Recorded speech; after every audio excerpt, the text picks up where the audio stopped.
सभी को राम राम, सभी को नमस्कार। मैं हूं आचार्य कुलदीप पांडे। स्वागत है आपका आपके अपने YouTube चैनल एस्ट्रो पंडित पर। प्रत्येक साल की भांति इस साल भी श्राद्ध पक्ष या पितृपक्ष आपका प्रारंभ होगा और ये इस साल कब है? सितंबर के महीने पर है। और थोड़ा समझने का प्रयास करते हैं कि जिनके पास पूरे पितृपक्ष के महीने में समय नहीं है पितरों को जल देने के लिए, उन्हें क्या करना चाहिए। देखिए, प्रत्येक पक्ष में 15 तिथियां होती हैं। अगर इस 15 को थोड़ा सा और कम करें तो 1 से लेकर 14 तक तिथियां होती हैं। और जो 15वीं तिथि होती है वो कभी पूर्णिमा होती है और कभी अमावस्या होती है। इसलिए 14 तिथियां तो होंगी प्रतिपदा से 14 तक, और जो 15वीं तिथि होती है वही कभी अमावस्या बन जाती है, कभी पूर्णिमा बन जाती है। अब आप समझिए, जो पितृपक्ष आपका स्टार्ट होगा, प्रारंभ होगा, वो 11 सितंबर सन 2022 से 25 सितंबर 2001 तक है। ये पितृपक्ष है, या यूँ समझिए आश्विन महीने का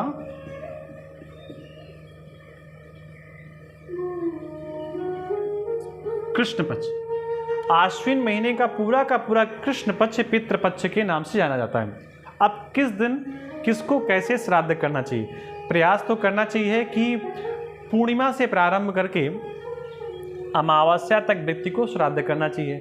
लेकिन अब आपके पास समय नहीं है, इतना व्यस्तम जीवन है, तो किस दिन किसको श्राद्ध करना चाहिए? अब आप समझिए, जैसे किसी के माता पिता में से किसी के पिताश्री 15 अप्रैल को नहीं रहे, ठीक है ना, समझिएगा। और ये कोई भी सन इसको डाले थे 2010,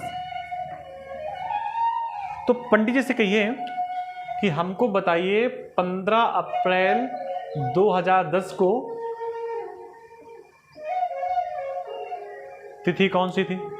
पंडित जी पंचांग देखेंगे तो आपको बताएंगे कि अच्छा 15 अप्रैल को ये तो बताएंगे पूर्णिमा,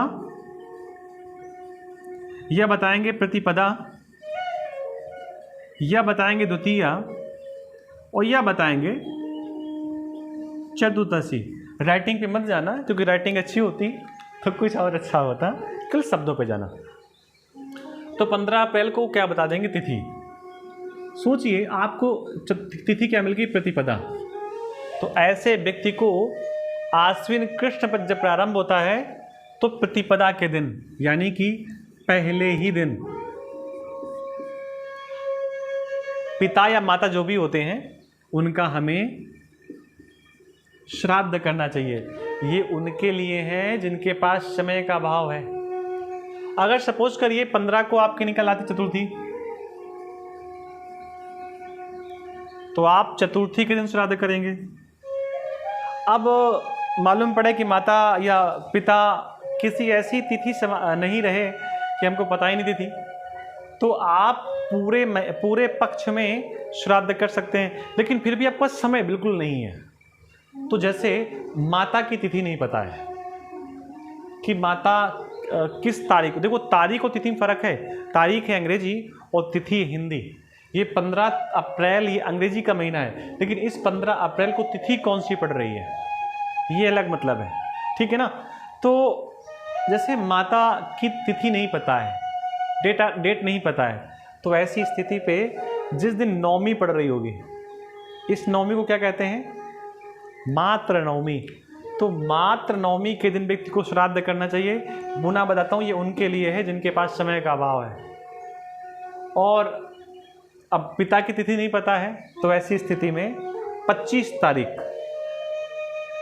जिस दिन अमावस्या पड़ेगी, इस दिन व्यक्ति को श्राद्ध करना चाहिए।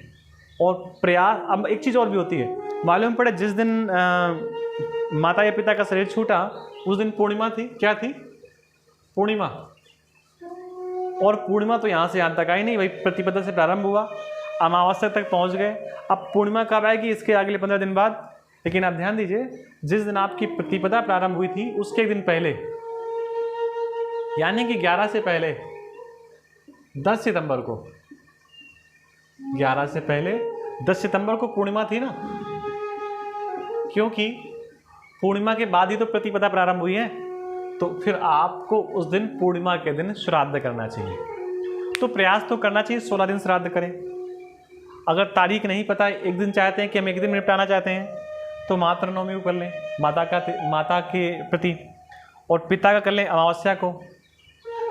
और फिर आपकी भैया जैसी इच्छा, आप करते हैं कि नहीं करते ये भी तो निर्भर करता है। हम तो इतने सब बता रहे हैं, मालूम पड़ा आपको सुनने में बड़ा अच्छा लग रहा है और सोच भी रहे हैं कि करेंगे, लेकिन कर नहीं रहे। लेकिन एक चीज़ ध्यान दीजिए, कहीं ऊपर होता है देवलोक, लोक का मतलब स्थान, और उसके नीचे होता है पितृलोक। पितृलोक का मतलब केवल पिता नहीं, पिता, माता, बाबा, दादा, जितने भी रिलेटिव हैं, और उसके नीचे होता है धरती लोक। इस धरती लोक पे हम लोग खड़े हैं, यहां पे हम लोग खड़े धरती लोक पे, ठीक है ना। और पिताजी यहाँ पे हैं और देवलोक यहाँ पे।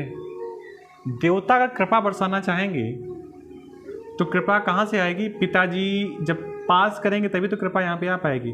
लोग कहते हैं काम तो बहुत करते हैं और स्थितियाँ ठीक नहीं है, तो स्थितियाँ यही ठीक नहीं होती। क्यों? क्योंकि देवता तो आपके ऊपर कृपा करना चाहते हैं, पिता आपके प्यासे हैं, भूखे हैं, पिता आपके ऊपर कृपा कर नहीं रहे, तो पिता क्या करेंगे? जो देवताओं की कृपा आ रही है उसको वहीं पर रोक देंगे, यहाँ तक नहीं छोड़ेंगे, आप तक नहीं पहुँचने देंगे। इसलिए हम पितृपक्ष में क्या करते हैं? तिलांजलि देते हैं। तिलांजलि मतलब क्या है? तिल। और देते किससे हैं? अंजलि से। अंजलि कहते हैं हाथों को, हाथों पे तिल रख करके, कुशा रख करके हम लोग तिलांजलि करते हैं, और तब पितृ हमारे प्रसन्न होते हैं। और जब पितृ हमारे प्रसन्न होते हैं तब जा करके वो कृपा धरती लोक पर पहुंचाते हैं। इसलिए इस वीडियो में अभी इतना ही, मिलते हैं किसी नई जानकारी के साथ। तब तक के लिए आप सबको राम राम, सबको नमस्कार।